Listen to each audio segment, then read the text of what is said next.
Hello दोस्तों, welcome to my YouTube channel. Don't forget me and my channel, so please subscribe lovely story with princess of the night. Don't forget to press the bell icon.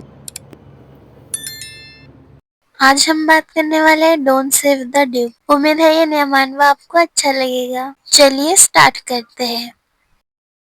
हम देखते हैं Duke के mention को, जो पूरी तरीके से जल रहा होता है। चारों तरफ खून ही खून और लाशें बिछी होती है। तभी हम ड्यूक आता है, खून से पूरा सना हुआ।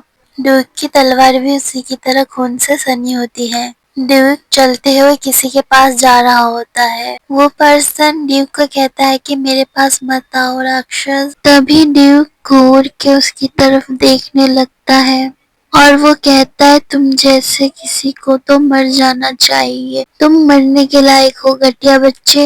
ड्यूक चुपचाप वहाँ खड़ा रहता है। हमें फिर ड्यूक के बारे में बताया जाता है कि वो एक छोटा सा खलनायक है। ये कोरिया की एक साधारण नॉवल के बारे में है, जिसका प्रोटैगनिस्ट के रूप में पुनर्जन्म हुआ होता है, जिसका नाम क्रिस्टीन होता है। छोटी खलनायक के रूप में जन्म हुआ होता है। खलनायक के रूप में जन्म लेने के बाद वो जीवित रहने के लिए संघर्ष करती है और अंत में मूल कहानी की नायिका और नायक और मूल नॉवल में उलझ जाते हैं। ये नॉवल की मुख्य कहानी थी। इसमें बस एक दोस्त था कि ये सभी उम्र के लोगों के लिए था। हमें बताया जाता है कि इंसान एक कॉन्टिनेंट में रहा करते थे और विश्व ट्री उनकी रक्षा करती थी। ऐसे लोग जिनमें असामान्य शक्तियाँ होती है, जो राक्षसों के विरुद्ध लड़ा करते हैं, उन लोगों की पारलौकिक शक्तियों को नियंत्रण करते हैं ताकि वो अपनी ही शक्ति से भस्म ना हो जाए। हमारी मेन लीड हमसे कहती है कि जिस नॉवल में मैंने जन्म लिया वो दुनिया शांति भरी थी। अगर वो आदमी ना होता, एक अद्भुत व्यक्ति जिसने 12 साल की उम्र में अपने पूरे परिवार को मार के ड्यूक की उपाधि पाई, इस पूरी दुनिया का सबसे महान आदमी। हमें बताया जाता है बर्नहार्ड के बारे में, ओरिजिनल नॉवल का खलनायक। हम उसे ड्यूक कह के ही बुलाएंगे। हम देखते हैं ड्यूक उस आदमी को बड़े गुस्से से घूर रहा होता है। ड्यूक कहता है कि बेटी सचमुच मुझसे गुस्सा होगी। बेटी मेन लीड का नाम है। ड्यूक कहता है तो तुमने उसे भागने में मदद की, और कहता है कुछ परेशानियां थी पर इतनी दूर जाने की कोई जरूरत नहीं था। और ड्यूक उससे कहता है तुम क्या सोचते हो, तुम क्या सोचते हो, क्या मैं क्या बहुत बुरा था। सामने वाला नाइट कहता है आप क्या कह रहे हैं। तभी ड्यूक कहता है तुम्हें मेरे हालात को समझना चाहिए था। तभी सामने वाला आदमी बहुत डर जाता है और ड्यूक उसका कॉलर पकड़ के वहाँ तभी ड्यूक उसे घसीट के ले जाने लगता है। ड्यूक कहता है कि क्या आपको अच्छा लगेगा आपके सामने कोई बुरी बातें किया जाए। वो दूसरे लड़कों को कूल और हैंडसम कहती है, लेकिन वो सिर्फ मुझे ही क्यों नफरत करती है, ड्यूक ये कह रहा होता है। ड्यूक बड़े गुस्से में कहता है कि उसने तुम लोगों की चापलूसी नहीं की, ये कह के कि तुम लोग बहुत अच्छे हो। चलो देखते तुम में क्या अच्छी बात है। सामने वाला आदमी बहुत ही ज्यादा डर जाता है और ड्यूक वहाँ पागलों की तरह हंसने लग जाता है। कहता है कि ऐसा नहीं कि मुझे सब कुछ मजाकिया लगा, माफ करना, अब मैं बिल्कुल पागल लग रहा हूँ। मैं सचमुच तुमसे माफी चाहता हूँ। तभी ड्यूक अपनी तलवार हवा में उठाता है और कहता है कि मैं तुम्हें अभी मार डालूंगा।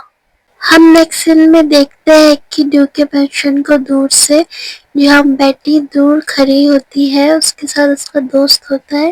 उसके साथ जो लड़का खड़ा होता है वो कहता है यहाँ से भागने का प्लान काफी बड़ा था। हमने उस आदमी से बचने के लिए विद्रोहियों का भी इस्तेमाल किया।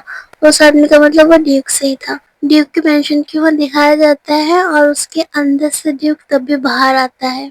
ड्यूक पूरा खून से लथपथ बाहर आता है। लगता है कि इतना कुछ काफी नहीं था, विद्रोह जल्दी खत्म हो सकता है, हमारी उम्मीद से भी जल्दी।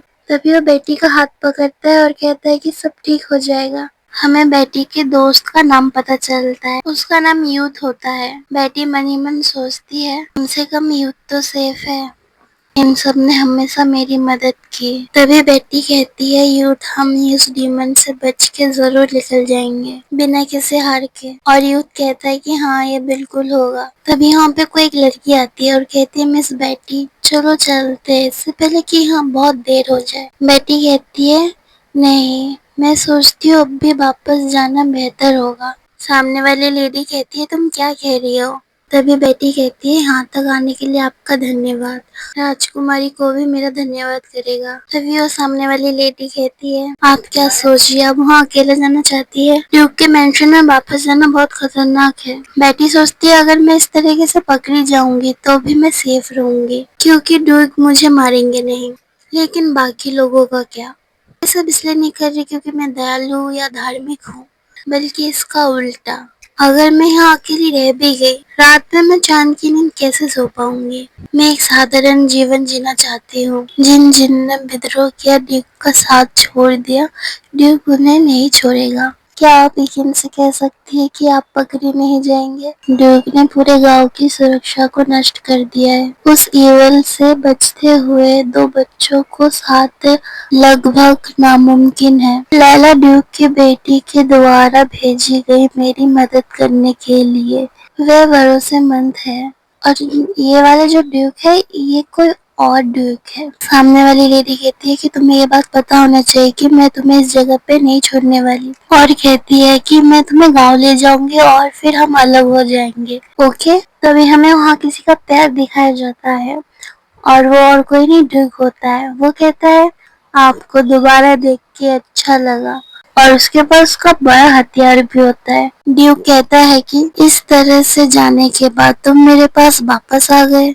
तभी दोनों के बीच युद्ध आ जाता है और कहता है कि करीब मत जाओ मुझे डर लग रहा है। ड्यूक कहता है तुम्हें डर लग रहा है। ड्यूक कहता है सही मुझे पहले ही कर लेना चाहिए था। तभी युद्ध ड्यूक पे हमला कर देता है। ड्यूक वहाँ से हट के हमले से बच जाता है। युद्ध कहता है उसने कहा है कि पास मत आओ। ड्यूक उसे घूर के देखने लग जाता है और फटाक से ड्यूक युद्ध की गर्दन पकड़ लेता है। युद्ध को सांस आना बंद हो जाता है और युद्ध वहाँ पे धड़ाम से गिर जाता है और बेटी युद्ध का नाम पुकारने लगती है। तभी बेटी के पास ड्यूक आके बैठता है और ड्यूक कहता है भविष्य में चाहे जो भी हो प्लीज मेरे पास ऐसे ही वापस आ जाना। ठीक है ना बेटी। ड्यूक उसकी तरफ हाथ बढ़ाते हुए कह रहा होता है कि मैं कुछ समय से सोच रहा था। तभी बेटी कहती है किस बारे में सोच रहे थे। ड्यूक कहता है हमारी लड़ाई के बारे में। अब मैं सोचता हूँ तो ये सब इतना भी बड़ी बात नहीं थी। इट्स ओके मैंने भी तुमसे कुछ कठोर शब्द कहे थे क्योंकि तब मैं गुस्से में था। कभी कभी जो मेरे मन में आता है मैं उसे बोल देता हूँ। मैं जानता हूँ मेरे शब्द खराब हैं और मैं इस पे काम भी कर रहा हूँ। तो चलो चलते हैं।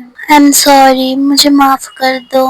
ये सब मेरी गलती थी। बेटी सोचती है कि एक 18 साल का ड्यूक ये नहीं जानता कि माफी कैसे मांगी जाए या अपनी भावनाओं को कैसे दिखाया जाए। उनकी शक्तिशाली क्षमताओं ने उनको 12 साल की उम्र में ड्यूक को उपाधि दिला दी। उसका युवा शरीर इतना नहीं सहन कर पाया। परिणाम स्वरूप उसने एक टर्मिनल निदान दिया गया जिसमें कहा गया कि वो बड़ा होने के बाद आगे नहीं जी सकेगा। उसे एक मार्गदर्शन की जरूरत थी जो उसकी क्षमताओं को संभाल सके। वो गाइड क्रिस्टीन थी। हालांकि क्रिस्टीन ने बाद में ड्यूक को छोड़ दिया।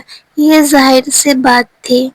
ऐसे पागल खलनायक के साथ कौन रहना चाहेगा। ये अच्छा होता कि क्रिस्टीन उसके साथ एक खुशहाल जीवन बिताती। लेकिन ड्यूक क्रिस्टीन के प्रति आकर्षित हो गया जिसने उसे मेन लीड के कारण छोड़ दिया। क्योंकि क्रिस्टीन चली गई थी इसलिए वो गंभीर रूप से फिर से बीमार पड़ जाता है। अंत तक वो अपनी शक्तियों पे नियंत्रण नहीं कर पाता और उत्पात मचाने लग जाता है जिसके कारण समाप्त मानवता विलुप्त हो जाता है। इसलिए ड्यूक को युवा होने से पहले ही नियंत्रण हो जाना चाहिए। व्यस्त होने से पहले वो अभी इतना शक्तिशाली नहीं हुआ है कि स्वर्गीय महाद्वीप को गिरा सके। क्या ये बेहतर नहीं है कि कि मानवता को पूरी तरह से नष्ट होने दे, की अपेक्षा कुछ छोटे बलिदानों के साथ उसके विलुप्त होने को रोका जाए। दुर्भाग्यवश मैं इसलिए कष्ट झेल रही हूँ क्योंकि मैं ड्यूक का एकमात्र समर्पित मार्गदर्शन बन गई। किसी दिन मैं ड्यूक को छोड़ दूंगी और अपना जीवन जीऊंगी, ठीक एक एक्स्ट्रा कैरेक्टर की तरह जो मेरे पास है। फिर हम नेक्स्ट सीन में देखते हैं ड्यूक के मेंशन की तरफ। हमारी मेन कैरेक्टर बेटी को दिखाया जाता है जो कहती है, हेलो मेरा नाम है बेटी, जो हमारे मांगा की मेन कैरेक्टर है। मैं एक नॉवल में स्थानांतरित कर दी गई हूँ जिसका नाम है बस एक छोटा सा खलनायक। मैं नॉवल के अंदर एक एक्स्ट्रा के रूप में जीवन जी रही हूँ। बेटी कहती है कि अनाथालय में मुझे बेटी नाम दिया गया था। अनाथ आश्रम के मालिक को कोई कहता है कि आपने पहले किसी का नाम नेटी रखा है। फिर अनाथ आश्रम का मालिक कहता है तो फिर ठीक है, मैं बेटी नाम रख देता हूँ। तो इस तरह हमारी फीमेल लीड का नाम बेटी पड़ा। बेटी सोचती है कि मेरा नाम सोचने का नाटक ही तो कर सकते थे। एक आम आदमी का जीवन पूरा ऐसा ही होता है। हमें ड्यूक के मेंशन की ओर दिखाया जाता है जहाँ बेटी सोचती है ड्यूक वन हार्ट लिली इस नॉवल का डार्क रियलिटी। शायद ड्यूक को घरेलू मामले में जरा से भी दिलचस्पी नहीं है। ये बिल्कुल सही है, पुरुषों के लिए कोई काम नहीं। वहाँ पे एक मेड काम छोड़ के जा रही थी इसलिए क्योंकि उसे काम के पैसे नहीं मिले, और दूसरी मेड कह रही है कि ड्यूक ने अभी तक अनुमति नहीं दी, और वो मेड कहती है मत जाओ। नेक्स्ट सीन में दिखाया जाता है बेटी को। उन्होंने मेरे जैसे 10 साल के बच्चे को नौकरी पे रखा है, इससे सब कुछ पता चलता है। लेकिन इस ड्यूक की संपत्ति के उलट मेरे पास अपने भविष्य के लिए थोड़ा योजना है। अगर मैं यहाँ 1 साल तक टिकूं, मुझे ड्यूक के घर में एक नौकरानी के रूप में काम करने का एक्सपीरियंस होगा जो कि रिज्यूमे पर अच्छा होगा। मैं यहाँ किचन में काम करती हूँ और आगे जाके शेफ भी बन सकती हूँ, और नैनी बनना भी बुरा नहीं है। थोड़ी और पढ़ाई करके मैं ट्यूटर भी बन सकती हूँ। इसलिए मेरे हाथों की त्वचा थोड़ी खुरदरी हो गई है, पर ये सब मायने नहीं रखता। बेटी कुएं से पानी लेने जाती है और कहती है कि मेरे पास आने वाले वक्त में एक अच्छा फ्यूचर है जो बहुत जल्दी मेरे पास आएगा। बेटी दोबारा कहती है मेरे सामने एक उज्जवल भविष्य है। तभी कुएं से किसी का हाथ बाहर निकलता है। बेटी देख के शॉक्ड हो जाती है। ये और कोई नहीं ड्यूक होता है। बेटी शॉक्ड और डर के मारे ड्यूक के सिर पे बाल्टी से हमला कर देती है। ड्यूक पानी में जाके गिर जाता है। तभी बेटी सोचती है वेट, वो कुएं से बाहर क्यों आया? वो ड्यूक है। बेटी की कहानी, जिसने 10 साल की उम्र में जिसने अपना जीवन समाप्त कर लिया अंत में। और बेटी सोचती है कि नहीं, ये अभी खत्म नहीं हुआ है। आखिरकार ये महान ड्यूक जीनियस है। वो साम्राज्य को सहारा देने वाला एक स्तंभ है। इतना मजबूत है कि बहुत कम उम्र में अपने पूरे कबीले का नरसंहार किया, एक ड्यूक बन गया। क्या आपको लगता है कि एक बाल्टी से उसकी मौत हो जाएगी? बिल्कुल नहीं। वो किसी न किसी तरह वापस ऊपर चढ़ जाएगा। इसलिए मुझे उसे पूरी तरह खत्म करना होगा।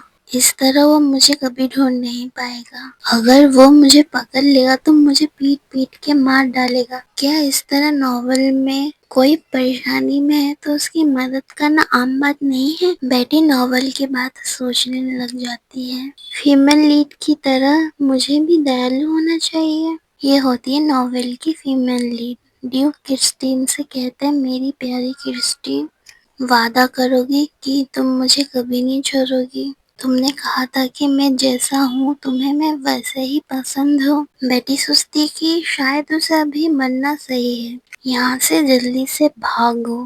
बेटी भागते हुए सोचती है कि जो मुझे चाहिए वो लाके मैं यहाँ से भाग जाऊंगी।